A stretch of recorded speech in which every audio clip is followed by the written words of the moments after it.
大家好我是 JSB 啊，今天给大家介绍一款这个非常有名的手枪大家一看这盒子也就知道这个是Glock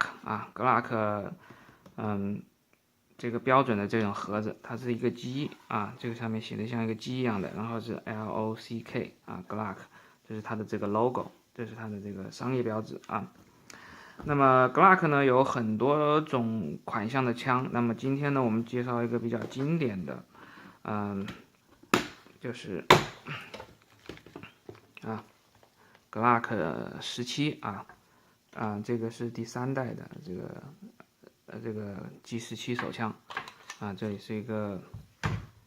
上弹器这个帮助你上弹的。然后这个是典型的这个 Glock 的 magazine， 它的这个 magazine 就是全部是塑料的。然后这个 Glock 的这个地方呢，它有写这个，也是有这个 Glock 的 logo， 这是它的原厂的这个 magazine， 原厂的弹匣其他的呢就是它的原装，就是这个给擦枪的一些工具吧。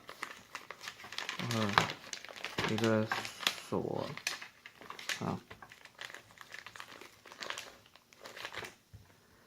我们先把这个盒子放在一边，来介绍这个枪本身这个 Glock 呢，这一款呢是 G17不知道大家看不看得到这里有一个17这个17呢有很多人以为就是说当然这个17呢是最开始比较 popular 的，就是开始出来这个，为什么是17呢？为什么不是18呢、19什么的这是因为这个枪呢，当时它是在 Glock 申请这个专利的时候，这把枪是它的第17个专利所以就定这把枪为 G17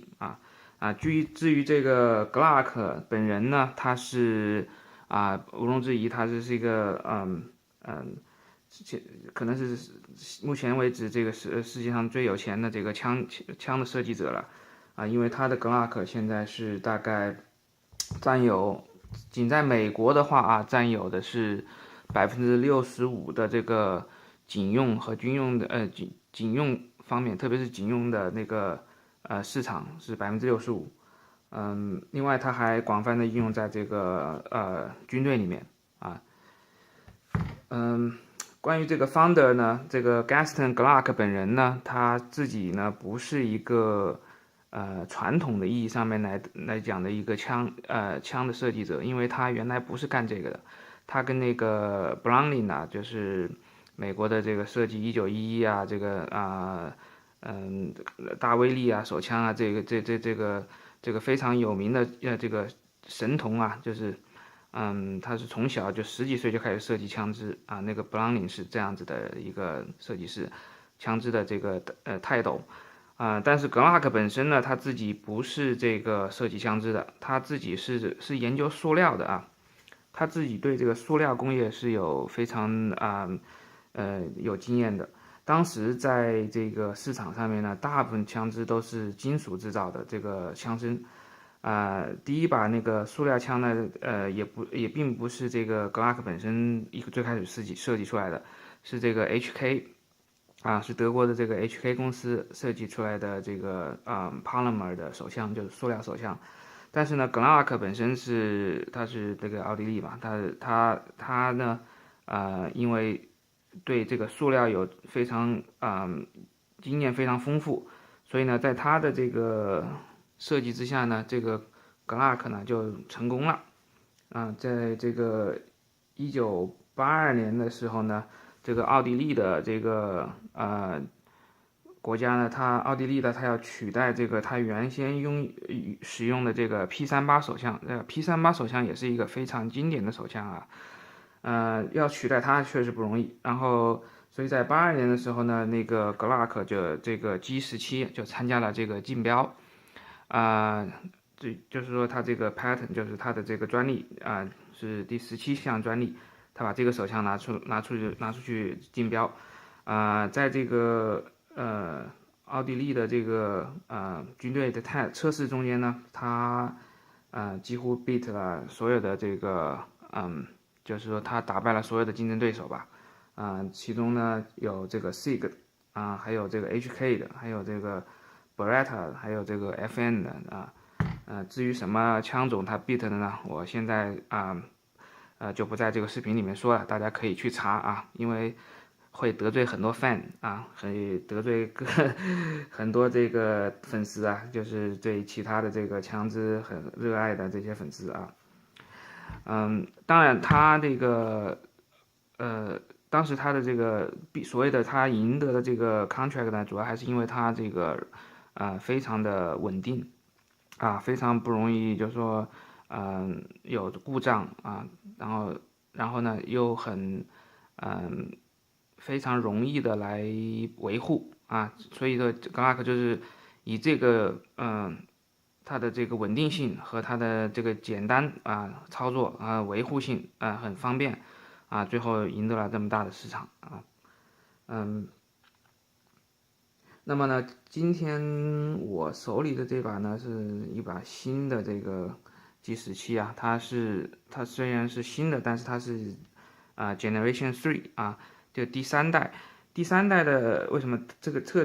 为什么选择第三代呢？就是说，其实它现在已经有第5代出来了就是第三代实际上是98年你看从82年开始使用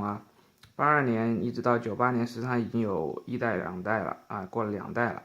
那么第三代的时候呢，是从98年开始这个设计使用的一直到2010年的时候呢，是第4代出来了。第4代呢，有4代出来的时候呢，然后一开始有很多问题就是很多人 complain 就说第4代的呢，它那个枪的那个弹壳它会出来的时候会就弹出来的时候会打到这个设计者的头或者脸就是说这个有这个问题，它的抓壳钩有点问题，就是它抛那个子弹出来的时候，那个轨迹不太对有时候所以呢 G3 呢相对来说 G3 呢就是这个第三代呢，它使用的时间是最长的，从98年到2010年，实际上是经过了大概12年的这个就是军队里面的各种各样的使用就是它的这个时间是最长的，而且一直到现在还有新的这个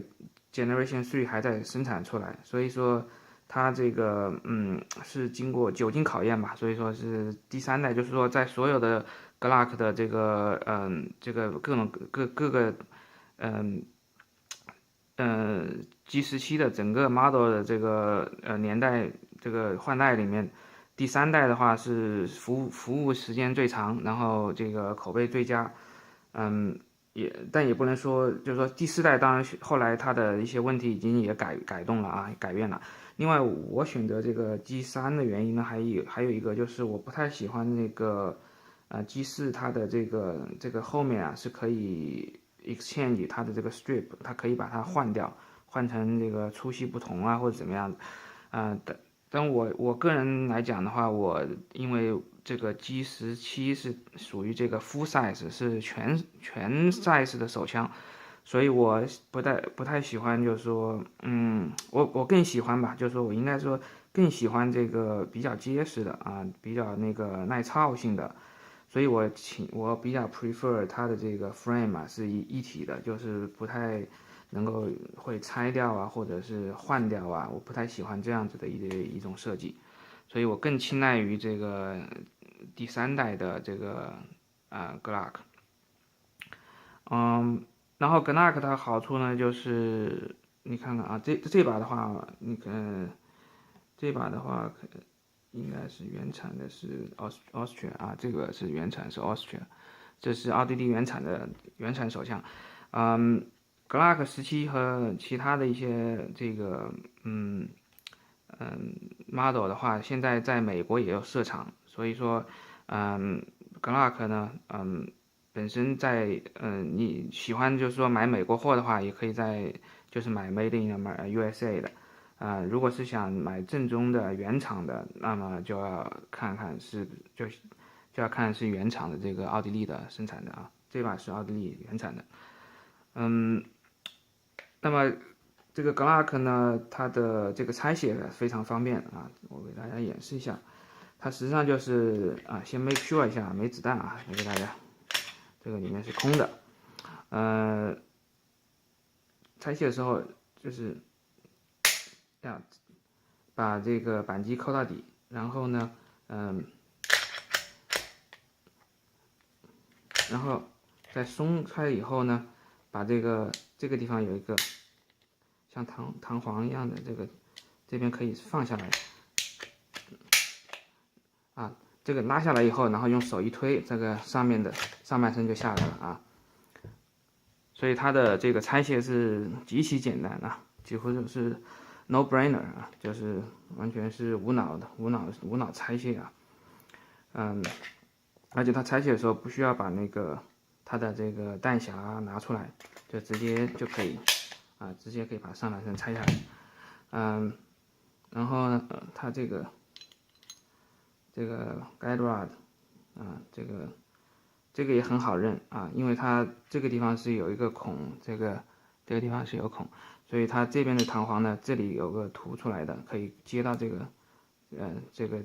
洞这里。那么这边呢是平的，这 make sense 所以它这个方向不会搞反啊，这个方向不会搞反。然后这是它的这个barrel 啊，这个是 G17的 barrel。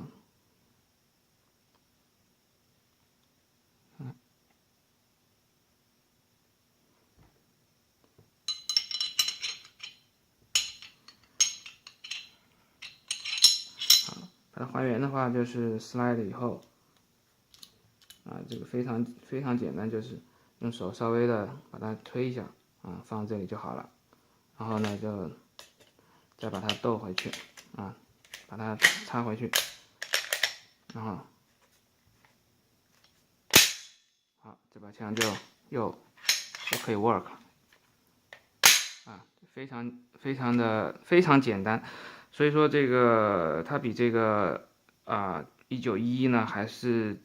就是更加的这个受欢迎吧。